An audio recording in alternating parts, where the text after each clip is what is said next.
The body cam video just released a few moments ago was very revealing and disturbing.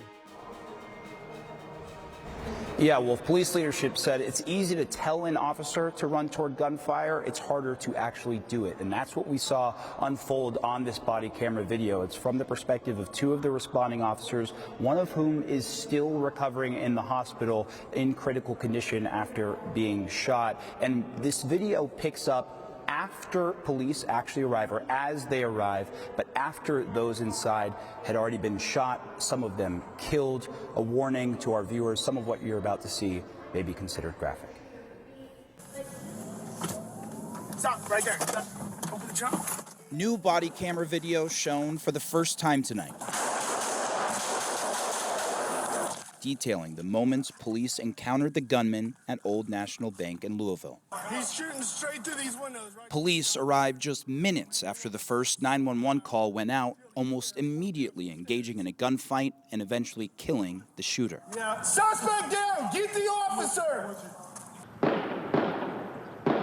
Officials say the shooting inside the bank that only lasted a minute was still able to take lives and injure others. This awful act of violence at Old National yesterday has taken another life. Late yesterday, we learned that Deanna Eckert passed. She was 57 years old. She was an employee of Old National Bank. Police revealing the AR-style rifle used was purchased less than a week before the attack. He purchased the weapon used in this tragic incident on yesterday, on April the 4th. He purchased the weapon legally from one of the local dealerships here in Louisville. Authorities continue to search for a motive. We're just trying to piece everything together. Conducting a search of the gunman's residence, not yet revealing what was recovered, but acknowledging a note left by the shooter warning of his attack. One of those warnings reported to police. 25-year-old white male, Connor Sturgeon, 6'4". He's texted a friend, called a friend, left a voicemail. He's going to kill everyone at the bank, feeling suicidal. Now, officials in Louisville prepare for an evening vigil Wednesday. We are heartbroken. We are despondent. Their message Tuesday was clear. Responding to these mass shootings is taking too heavy a toll. It's more than tired. I'm weary. There's only so many times you can walk into a room and tell someone they're not coming home tomorrow. And it just breaks your heart. When you hear someone screaming, "Mommy," or "Daddy," it just becomes too hard.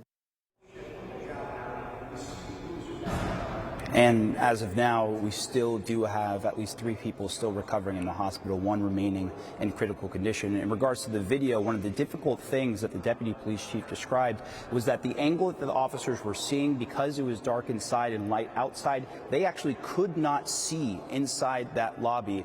But the person inside the lobby, the shooter, could see them, making it incredibly difficult. But as the deputy police chief outlined, the most heroic things that we do as officers are shrouded in people's tragedies, and I think there's no exception here, Wolf. Certainly not. All right, Omar Jimenez, thank you very much. Joining us now from Louisville, the mayor, Craig Greenberg. He was just at that news conference as well. Mayor Greenberg, thank you so much for joining us. I know you had a chance to review this body camera footage before it was publicly released.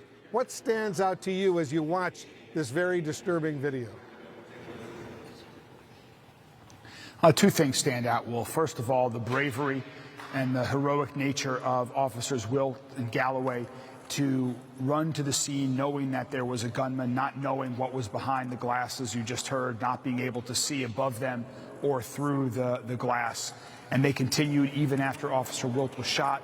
Officer Galloway remained in a position where he could take care of the situation. And once the officers arrived on scene, no further injuries or deaths occurred as a result. So the officers truly were able to save lives.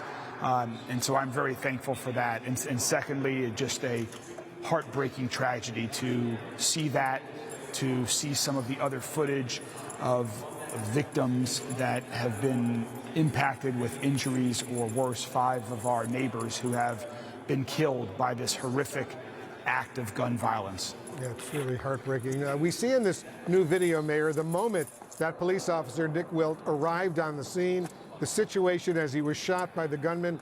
Do you have any update, first of all, on his condition tonight? He has made some positive progress, but he is still in critical condition. And so the doctors have advised us and his family that the coming hours and days are absolutely critical, given the shot to the head that he took. And so we continue to support and pray for him, his recovery, as well as the other victims who do have some injuries. And we're here as a community to support those families who have lost loved ones as well. So I don't have an exact update, but we'll continue to provide updates as we get them. But we're just praying for positive good news for Officer Wilt. How is your community, the Louisville community, Mayor, reacting to seeing this video of how all this unfolded, especially when so many, including you, actually lost personal friends in this killing? Yeah, I think first and foremost, our city is heartbroken. Heartbroken for 5 more lives lost due to gun violence. And whether, like me, you knew someone and were close friends or family with someone who was killed, or whether you're just part of our community, these 5 victims should not be dead, just like everyone else who is killed by gun violence in our city, in our country, should not be dead. And so while there is a spirit of compassion and a spirit of coming together, and we are going to unite as a community stronger than other and share love and support for one another, I'm also hopeful that we are taking action, because as you heard from the doctor at the University of Louisville Hospital earlier on in your package, we are weary, we are tired.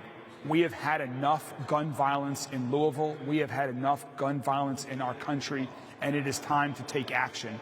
And so as mayor, I know I will be working with elected officials, with members of the public, with clergy, with anyone who wants to be a part of the solution, to take whatever actions we can to encourage our state legislators to take action, to give us more tools to end gun violence. Because I know, Mayor, you're calling for what's called local autonomy for your city, for Louisville, to take action on gun control, among other measures.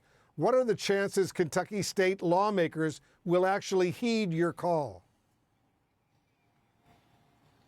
I am hopeful.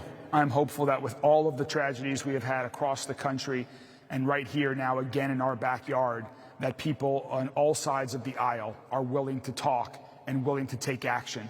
I have heard from lawmakers on both sides of the aisle in our state capitol today.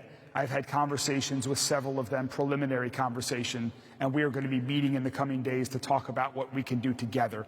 This is not about finger pointing. This isn't about blame. This isn't about politics. This is about life and death.